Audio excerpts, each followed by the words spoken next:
Hello, my name is Harriton Boatco. We're back. We have Congressman Piping Cojanco. We're talking about history and basically the topic being truth that must prevail. Congressman, let's talk about the Nacionalista and the Liberal Party, the interrelationships that you've had to experience with this. You were with the Nacionalista Party initially. Yes, I was elected mayor, and I was elected congressman as a nationalista. Under the Nacionalista. Yes. And Ninoy at the time Was also nationalista. was also Nacionalista. Yes. What happened? What made you move towards the Liberal? Well, when I was elected congressman as a nationalista, my only friend in Congress, this was my first term in Congress. I was the neophyte of the House of Representatives. My only friend was then Speaker Pro Tempore Joe Aldeguer. So I asked him, I said, hey, look, Joe, you have to help me here. I wouldn't know what to do here. So can you look for something for me that would be easy for me that I can take care of? And he says, okay. So one day he comes back to me and says, look, I got you a good position. I'm putting you in the Commission on Appointments. I said, what's that supposed to be? He said, well, you're going to be approving the appointments of the president, you know. And I said, okay, good. And then, so I was a member of the Commission on Appointments for a while. And one day there was a meeting of the Nacionalista block of the House, and in that meeting, one congressman stood up and says, you know, how can a young neophyte be a member of a very important committee like the Commission on Appointments? Tinira ka na. This belongs to, you know, and then I said, for a while I thought it was somebody else, but then I started to begin to think, that's me, you know, and then another person stood up and said the same thing. So I raised my hand and I said, Mr. Speaker, apparently I'm being alluded to, and this position is not important for me. So you can have the position. I resigned from it, and I resigned from this party. Then So it's your fault. That's how you became liberal. No, it was no for then, you know. So I worked out, and then I think Congressman Villarreal found out about it, and he called for me. He says, you know, why don't you join me? I'm running for speaker. He says, you campaign for me, and if I become the speaker, you can have the position back. You know, sir, I don't know what to do here. You know, he says, well, why don't you promise them what they want, and we'll do it that way. So we went around and campaigning. Of course, my initial area was the ABC, which was we would sit down alphabetically, and so until for some reason we got the majority, you know, and we got to be the speaker. So that was when that was established, the Allied majority. The Allied majority was one of the nicest and most effective group that I ever worked in Congress, because we had the Speaker Villarreal that was really tops. Tops in the sense, you know that we know this because this is congressional money, and everybody knows, we know the records there. He never spent 1 centavo of government funds, and you know, he managed us like he understood what it was all about, and so we operated very well, harmoniously. We were able to do a lot of things. And this is the Liberal Party already. yes, the Liberal Party. It's not the Liberal Party. This is the Allied majority. The Allied majority. And then, at the end of the year, December, the Speaker Villarreal said, why don't you guys, we were already there, we're working very well, why don't you guys join the Liberal Party, you know? And without anybody asking each one where to go, it was like a unanimous thing. Everybody in the Nacionalista that joined the Allied majority agreed. So sama-sama na lahat. Sama-sama na lahat. So we became liberals. So I took my oath. I was a Liberal Party. And it was only about a month later, I guess that Ninoy finally realized what I had done. You know, so he comes to me and says, "Hey, why did you become liberal? You didn't even tell me. You know, sabi niya, "Tinanong ginawa mo, what am I supposed to do now? Now I'm forced to join the Liberal Party. It's impossible for me to be in the Nationalist and the Liberal." So that's Tama, how, that's how it started. that's how Ninoy became a liberal. You know. Let's move forward, sir. Martial law sets in, Marcos decides to stay in power, and everything becomes a mess. The hero, Ninoy Aquino, is incarcerated and has to move abroad. And now you've got the situation where he's now holding the opposition against the dictator that went on for many years. Well, prior to that, before going to the States, there was a move to hold an interim Batasan Pambansa. And this was in 1978. The CONCON. And That's the Constitutional Convention. no. Ah, okay. This is a parliament. Parliament. Yes, Batasan Pambansa. And so Ninoy's idea was to somehow run in spite of being incarcerated, even from jail. So we first called in a few of our friends in Central Luzon because this election was going to be regional. You know. We called some of our friends, and slowly we were forming up a pretty formidable group in Central Luzon to run. But then the leaders, opposition leaders at that time, sat down and decided that why don't all the opposition leaders all over the country unite, form one group, and run together in Metro Manila. And that's how Ninoy got involved in running in Metro Manila instead of Central Luzon.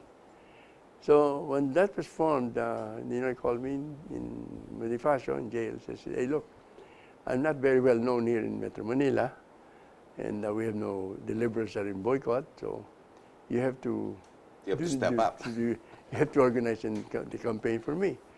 I said, "Okay." I said, "I'll do my best." And so that's what we did. You know, we started campaigning, organizing, and somehow I could get one or two, not really notable politicians, but leadership, with some kind of leadership. We were able to organize quite well. But it wasn't that easy because in the initial meetings that we had, the only people that were there in the plaza, our speakers, the 20 speakers were talking to, were young kids and dogs. That's all they were. So walang lumabas. Walang nakikinig kasi sa ano. May nakikinig pero walang lumabas sa plaza. Takot lahat. Until nga, when I started going around, napun ako sa mga bahay, bukas ang bintana, patay ang ilaw, but I could see the heads of the people in the house, nakikinig pilit. You know. So I decided in the succeeding meeting, I had the loudspeakers facing the houses instead of the plaza. And you know, believe it or not, we started off like that, but in the end, we were getting hundreds of thousands of people in some of the rallies, especially in Caloocan. And you were getting supported. And we were holding up to 15 simultaneous rallies a night. This was without cell phone, don't forget. And we only had 20 speakers to shuffle around because there were a few people in the areas where we were going to meet that we were brave enough to speak. But anyway, we started moving until at the end, really you could see the people really reacting well until we had this noise barrage in, I think it was April 6 or 7, we had this big noise barrage. Actually, the noise barrage was like this.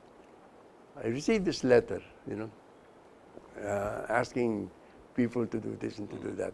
One of the things it asked was, why don't we make a noise on this particular hour, on this particular day? We're still doing that today. And I said, this looks good. So I had that reprinted in small pieces of paper. And I had printed, and then I had my boys to distribute that in churches and in the market. So we had that big noise barrage, which I don't think will ever be replicated, you know. And because of that, I heard later on that Marcos calls in his lieutenants and says, "Hey, look, I'm not, nobody's supposed to win anymore. Because prior to that, I think that we were going to be allowed to have 4 winners.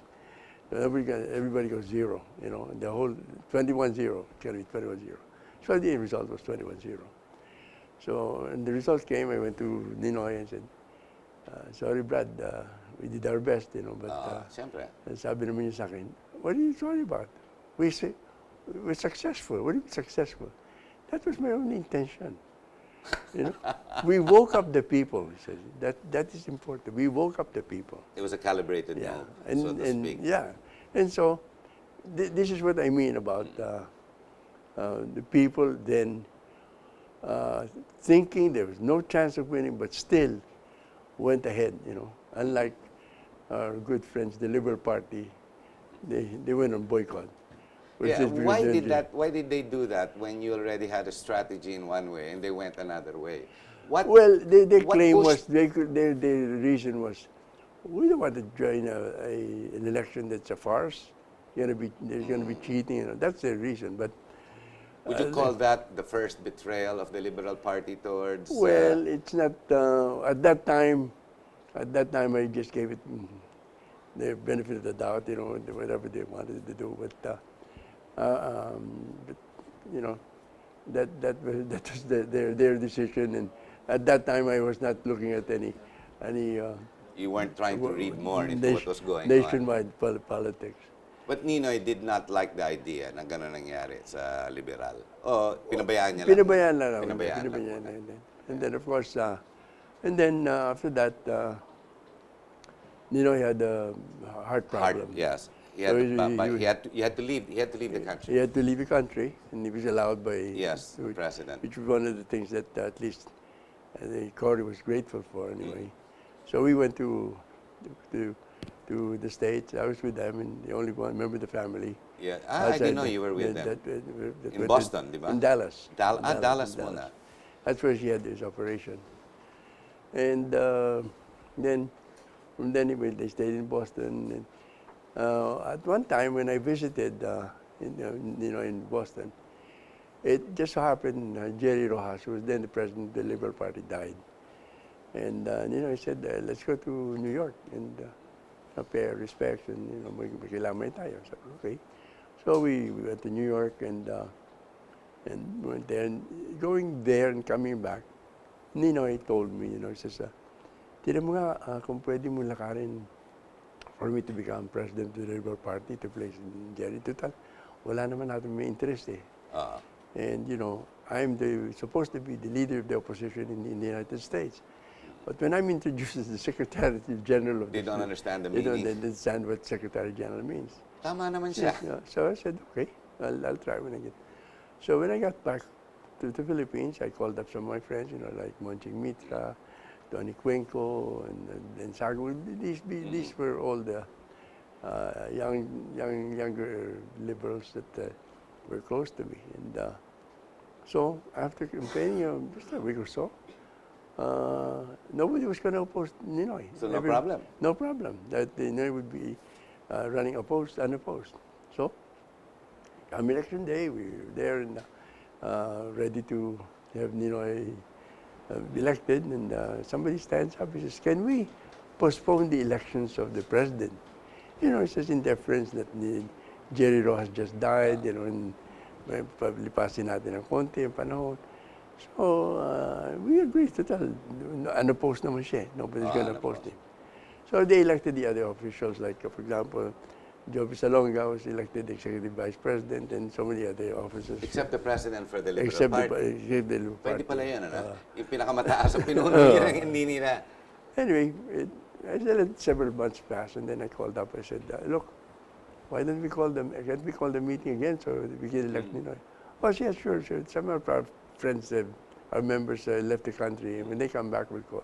But they never did, And so, Ninoy actually died without being elected as president of the Liberal Party. Can we call that the second betrayal of the same Liberal Party that's now the flagship? I think that was the real betrayal, It's the real betrayal. Because this was an important thing for the country, not only for the party. This was very important for Ninoy, at the same time. So the very And group there that- is no, I cannot find any reason for them to do that, except that they wanted the Liberal Party to be them only, you know. So there's an underlying control for some other purpose. Yeah, and I don't know what their purpose is, but it's uncalled for, in other words, you know, especially at that period of time when we needed to be united and we needed, especially at that time when Ninoy could have done Yes, a lot, yes. a lot more And he with was. the Liberal Party. He was doing a lot. Yeah. We're going to have to take another break. Ladies and gentlemen, when we come back, we will go forward and try to bring it as close as possible, well, as close as possible to the current dates. We don't have Congressman Cojuangco here to try and bring out the answers of today's woes. Or we are not trying to challenge the situation, the institutions, or even the Liberal Party. But I do want to ask the question, why are you in yellow? Before we end, why are you in yellow? Because this is our color. You're In 1978, the yellow was born. so even before the Cory government, nagdidilaw na po kayo? Well, the yellow was the color. Yeah. Okay. Because, you know where it comes from? No, sir. Tie a yellow ribbon. Yeah, I know the song. Tayo yellow ribbon in the That's tree. right, yeah, yeah. Okay. We'll be right back. Stay with us.